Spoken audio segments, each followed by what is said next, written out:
Shalom, pria-pria hebat dimanapun Anda berada, kita bertemu lagi di dalam program pemuritan Leadership from Home. Dan pada saat ini kita akan membahas topik lainnya yang selama ini sudah kita bahas sebelumnya, dan pada kesempatan hari ini kita akan mempelajari sesuatu yang baru. Sebelum kita mulai, kita berdoa. Terima kasih Bapa yang baik. Kami mengucap syukur Engkau mempertemukan kami kembali dalam program ini Tuhan, agar pria-pria hebat dimanapun kami berada, kami boleh mempelajari firman Tuhan dan bertumbuh di dalam arah kepenuhan Kristus. Sertai hamba-Mu ya Tuhan, supaya firman Tuhan disampaikan dengan mudah dimengerti. Haleluya, amin.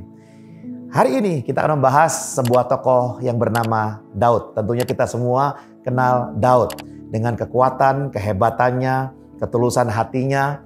Namun hari ini kita akan melihat sisi lain atau sebuah sisi dari kehidupan Daud, di mana dalam konteks yang saya ambil dari firman Tuhan 1 Samuel pasal yang ke-17. Firman Tuhan berkata demikian. Orang Filistin mengumpulkan tentaranya untuk berperang. Mereka berkumpul di Soko yang di tanah Yehuda dan berkemah antara Soko dan Azeka di Efas Damim. Saul dan orang-orang Israel juga berkumpul dan berkemah di lembah Terbantin. Mereka mengatur barisan perangnya berhadapan dengan orang Filistin. Jadi untuk diketahui pada saat itu bangsa Israel sedang di medan pertempuran berperang melawan bangsa Filistin. Dan perhatikan baik-baik, inilah sebuah kehidupan kita. Sebagai pria dalam kehidupan kita, mungkin kita tidak secara fisik kita berperang, tidak secara fisik kita membawa senjata, tapi kita semuanya pasti setuju. Pria-pria hebat dimanapun Anda berada, tiap hari kita berperang dengan keadaan yang tidak menentu. Kita berperang dengan apa? Situasi di kantor. Mungkin juga ada peperangan melawan sakit penyakit. Kita juga perlu mempunyai ide baru bagaimana cara mengembangkan bisnis, bagaimana cara mendapatkan pekerjaan dengan gaji yang lebih baik daripada hari ini, bagaimana juga masuk ke dalam kehidupan pernikahan dan kemudian memperoleh 1 anak, 2 anak. Bagaimana kita juga bisa mengkomunikasi dengan mertua, dengan menantu. Ini sebuah medan-medan perang dalam kehidupan kita yang ketika kita sudah berkeluarga, tentunya Anda dan saya, kita semua sama-sama tahu dibutuhkan kemampuan untuk kita melewati setiap medan-medan dalam kehidupan kita, bukan untuk berperang dan kita menjadi menang, bukan, tetapi agar kita bisa menjadi pria yang ditempatkan Tuhan di mana kita berada dan membawa kedamaian, membawa sukacita, membawa berkat dimanapun kita berada. Lalu kita ketahui bersama-sama di medan peperangan tampillah seseorang wakil dari Filistin yang bernama Goliat, pendekar yang hebat. Pendekar yang tidak seperti pendekar lainnya. Tingginya 6 hasta sejengkal. 1 hasta itu 45 cm. Bayangkan 6 hasta itu artinya 270 cm. Dan 1 jengkal kira-kira 20 sampai 23 cm. Jadi kalau kita totalkan tinggi dari pendekar Filistin yang bernama Goliat ini sekitar 290 cm. Itu sudah mirip tinggi dari tiang ring bola basket, permainan basket. Jadi saudara, bukan hanya itu ya, ketopong tembaga dia gunakan, helmnya dari tembaga ada di kepalanya, dan dia memakai baju zirah. Tahu kan Anda? Baju zirahnya beratnya 5.000 shikal tembaga. 5.000 shikal itu setara dengan 57 kilogram. Bayangkan baju zirahnya saja 57 kg. Dan dia menggunakan penutup kaki dari tembaga, bahunya memanggul sebuah lembing tembaga. Dan tahukah Anda, untuk mata tombaknya saja 600 shikal besi. Atau setara dengan 6,8 kg. Itu baru mata tombaknya saja. Jadi saat itu bangsa Israel ditantang. Ya, bangsa Filistin menantang Saul dengan berkata begini. Anda bisa lihat di 1 Samuel 17 ayat yang ke-10. Pula kata orang Filistin itu, aku menantang hari ini barisan Israel. Berikanlah kepadaku seorang supaya kami berperang seorang lawan seorang, 1 lawan 1. Dan bangsa Israel pun dikatakan firman Tuhan, mereka cemas dan sangat ketakutan. Tantangan dalam kehidupan kita, menjadi seorang pria, menjadi kepala keluarga, menjadi ayah, menjadi suami, tentunya ada tanggung jawab yang besar yang tidak bisa kita bilang mudah. Mereka semua yang ada di rumah kita, istri kita, anak-anak kita, mereka berharap bahwa ayahnya, papahnya, dedinya benar-benar bertanggung jawab dan menjadi pahlawan bagi mereka. Sehingga perhatikan baik-baik hari itu. Mereka perlu bertanding atau berperang dengan Goliat yang tinggi besar, yang kuat dengan perlengkapan yang lengkap. Bagaimana dengan kita pria-pria hebat hari ini? Apakah kita sedang berhadapan dengan Goliat-Goliat dalam hidup kita juga? Apakah ada masalah yang begitu besar yang kita sedang hadapi? Apakah ada tantangan yang menyulitkan kita hari ini? Atau mungkin itu juga harapan ekspektasi dari keluarga kita yang berharap bahwa kita sebagai pria berubah menjadi lebih baik, lebih tegas, lebih sungguh-sungguh dalam bekerja, mempunyai semangat. Ya, tentunya ini sesuatu yang wajar. Kita pria-pria hebat dimanapun Anda berada, jangan pernah mengasihani diri. Jangan pernah berpikir bahwa, aduh jadi pria kok susah ya. Jadi suami, jadi ayah kok berat ya. No. Kita tidak perlu lagi mengasihani diri, tetapi kita perlu belajar dari apa yang terjadi pada peristiwa ini. Sama, kita pun bisa mengalami kecemasan. Pria pun kita bisa mengalami ketakutan. Tatkala ada tantangan baru yang belum pernah kita hadapi dalam kehidupan kita, kita mungkin tawar hati, mungkin kita lemah, mungkin kita juga takut seperti Saul. Walaupun dia raja, walaupun Saul juga tinggi, tapi Saul juga cemas, Saul juga mengalami rasa takut. Lalu kemudian kita bisa tahu di situ, di medan perang tiba-tiba muncul yang namanya Daud. Daud, ya, sedikit intro, adalah anak bungsu dari seorang ayah bernama Isai. Ketiga anak Isai yang besar-besar yang ikut perang atau kakak Daud telah pergi berperang mengikuti Saul, dan 3 orang kakak Daud yang ikut berperang namanya Eliab, kemudian Abinadab dan juga Syama. Ya, Daud selalu mengembalakan domba ayahnya di Bethlehem yang jumlahnya sangat sedikit, dan ia diminta oleh ayahnya untuk membawa makanan atau catering bagi ketiga kakaknya yang ada di medan peperangan.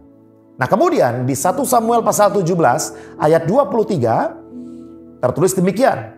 Sedang Daud berbicara dengan mereka, kakak-kakaknya, mengantarkan makanan, tampillah maju pendekar itu namanya Goliat, orang Filistin dari Gad, dari barisan orang Filistin. Ia mengucapkan kata-kata yang tadi juga. Jadi diucapkan lagi, saudara.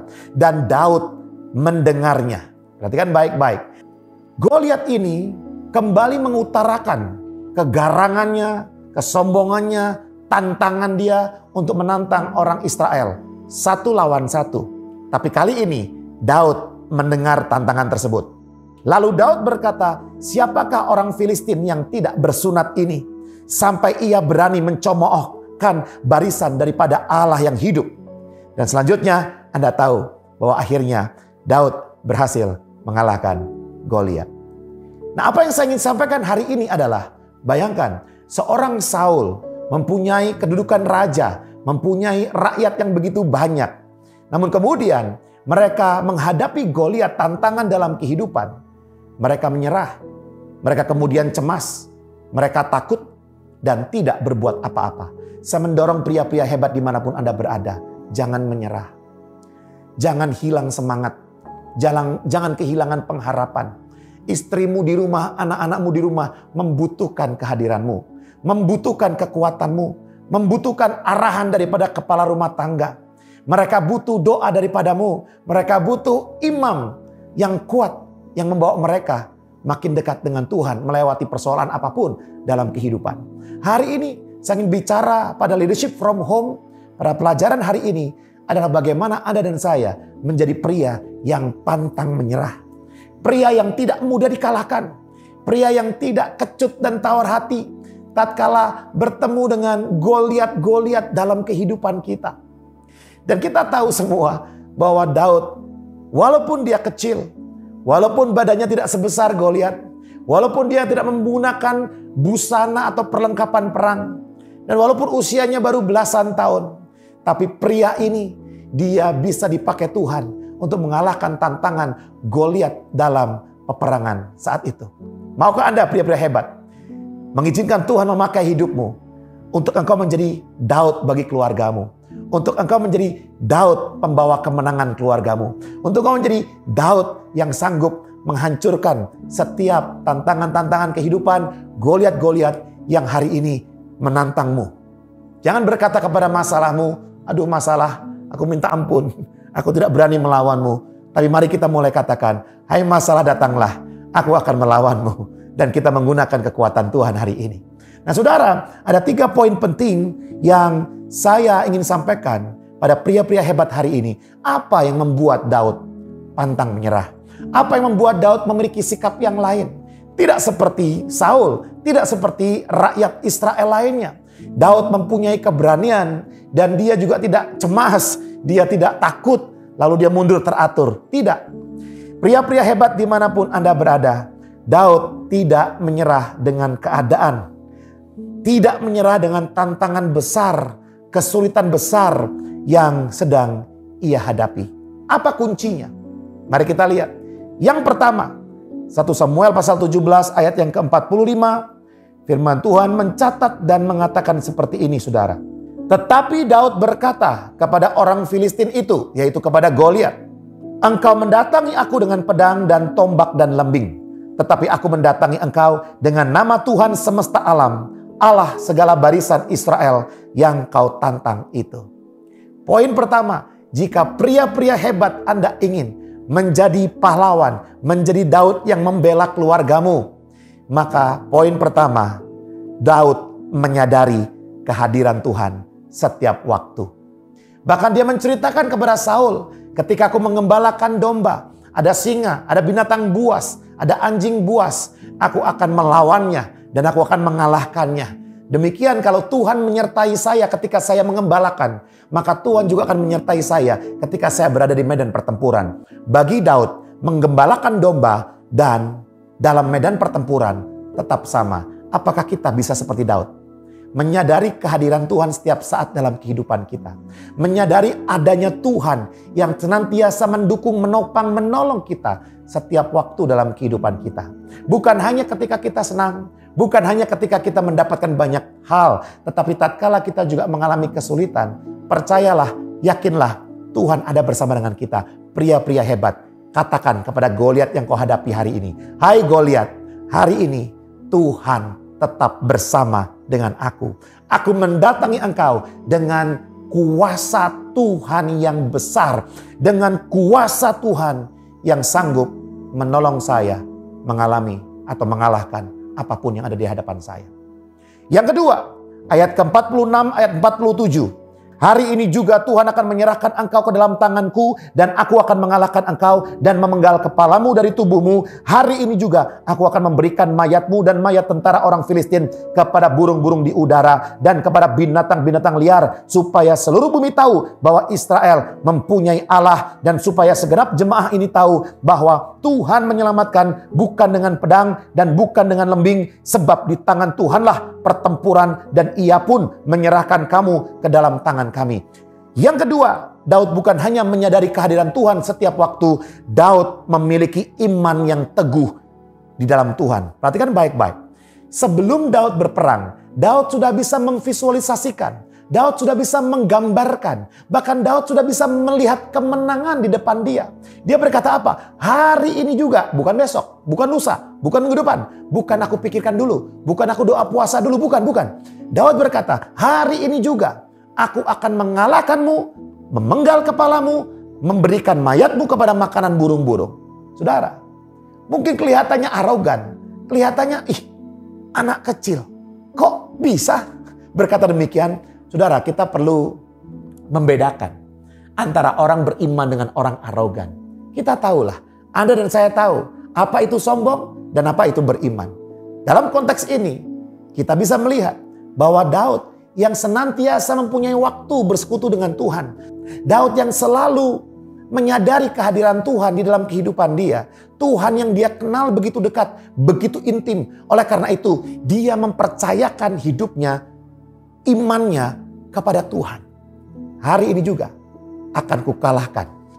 Dan supaya kalian tahu, Tuhan memberikan kemenangan bukan dengan senjata lengkap, tapi hanya dengan batu umban saja. Ya, Daud mempunyai iman yang kuat. Maukah pria-pria hebat dimanapun Anda berada? Milikilah iman yang kuat. Keyakinan bahwa Tuhanmu sanggup menolong dan memberikan jalan keluar.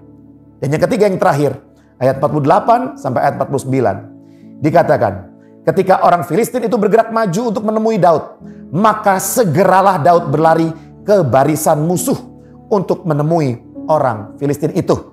Lalu Daud memasukkan tangannya dalam kantungnya, diambilnyalah sebuah batu dari dalamnya, diumbannya, maka kenalah dahi orang Filistin itu, sehingga batu itu terbenam ke dalam dahinya, dan terjerumuslah ia dengan mukanya ke tanah. Nah saudara, ternyata berbicara tentang menyadari kehadiran Tuhan, berbicara tentang mempunyai iman yang kuat di hadapan Tuhan, tentunya kita tahu ayat lain berkata bahwa iman tanpa perbuatan itu mati. Makanya Yakobus juga pernah berkata, "Hai, tunjukkan kepadaku imanmu tanpa perbuatan. Aku akan menunjukkan kepadamu imanku melalui perbuatan-perbuatanku." Pria-pria hebat bukan berarti engkau percaya kepada Tuhan, engkau percaya kepada kuasanya, engkau yakin kepada kemampuannya, kemudian engkau tidak melakukan apa-apa. Oh tidak. Kemudian engkau bermalas-malasan dan berharap berkat Tuhan datang sendiri ke dalam rumahmu, tentunya tidak. Maka poin yang ketiga, Daud mempersiapkan diri dan segera menghadapi musuhnya. Jika Anda ingin memiliki semangat pantang menyerah, menjadi pria yang dapat diandalkan di rumahmu, di keluargamu, menjadi Daud, menjadi pahlawan bagi keluargamu, maka siapkanlah diri dengan segera. Daud mempersiapkan diri. Dia mengambil beberapa batu, 5 batu diambil. Dia siapkan tali umbannya. Dan dia segera berlari maju. Tidak ngumpet, tidak kabur. Tapi dia menghadapi tantangan dan kesulitan. Lalu dengan segera, kita tahu ceritanya. Dia mengayunkan umban itu dan mengenai dahi dari Goliat. Saya sampai sekarang meyakini bahwa Goliat tidak mati karena batu kecil yang masuk ke dahinya. Yang saya yakini adalah karena Daud menyadari kehadiran Tuhan. Karena Daud mempercayakan imannya kepada Tuhan. Maka Daud bertindak dengan apa? Ketika Goliat itu mulai pingsan dan jatuh, dia langsung ambil pedang Goliat dan penggal kepala Goliat. Yang membuat Goliat mati bukan batu yang menempel di dahi, tapi pedang yang memotong lehernya. Saudara, kenapa Daud lakukan itu? Karena iman tanpa perbuatan mati. Maka Daud berbuat persis seperti yang dia yakini. Seperti yang dia percaya. Di dalam Tuhan dia akan mendapat kemenangan. Mari pria-pria hebat. Tantangannya hari ini adalah apa yang Anda pelajari dari sikap pantang menyerah Daud. Apa saja yang perlu Anda lakukan untuk menghadapi dan mengalahkan Goliat-Goliat yang Anda hadapi hari ini dalam pekerjaan Anda, dalam bisnis, atau mungkin dalam pelayanan, dalam keluarga Anda. Selamat berjuang, terus andalkan Tuhan, sadari kehadiran Dia setiap hari, percaya dengan iman Tuhan sanggup menolongmu, dan persiapkanlah dirimu untuk segera masuk dan menjalankan apa yang Tuhan akan berikan dalam kehidupan pria-pria hebat dimanapun Anda berada. Mari kita berdoa. Terima kasih Bapa yang baik, kami mengucap syukur untuk firman-Mu. Dan kami percaya Tuhan, Engkau terus menyertai kehidupan kami. Sehingga apapun yang kami alami dan lewati, kami tidak akan pernah menyerah. Karena kami mempunyai Tuhan yang dahsyat, yang sanggup memberikan kemenangan kepada Daud. Dan juga sanggup memberikan kemenangan kepada kami semuanya. Dalam nama Yesus kami berdoa. Amin. Dan jika Anda ingin terus mendapatkan pelajaran pemuritan Leadership from Home dan pemuritan lainnya, silakan Anda bisa like video ini dan subscribe di channel YouTube MCC BSD. Dan juga jika Anda ingin menjadi berkat bagi pria-pria lainnya, silakan Anda bisa share video ini sebanyak-banyaknya. Tuhan Yesus memberkati.